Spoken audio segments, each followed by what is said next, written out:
శ్రీకృష్ణుడి చిన్ననాటి స్నేహితుడు కుచేలుడు. సుధాముడు అని కూడా అంటారు. చాలా పేదరికంలో ఉంటారు. ఒకసారి తన భార్య కోరిక మేరకు కుచేలుడు శ్రీకృష్ణుడిని కలవడానికి వెళ్తారు. రాజు అయిన శ్రీకృష్ణుడికి ఇవ్వడానికి తన దగ్గర ఏమీ లేకపోవడంతో కొద్దిగా అటుకులు మూటగట్టుకుని తన వెంట తీసుకుని వెళ్తాడు.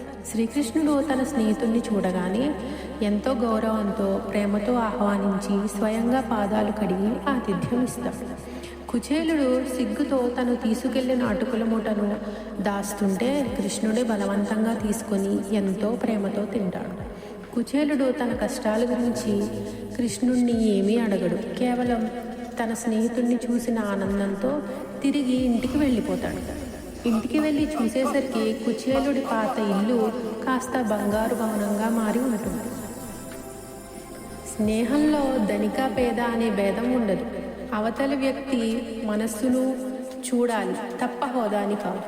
మనం కోరుకున్నా కోరుకోకపోయినా మనకు ఏది కావాలో ఏది అవసరమో భగవంతుడికి తెలుసు.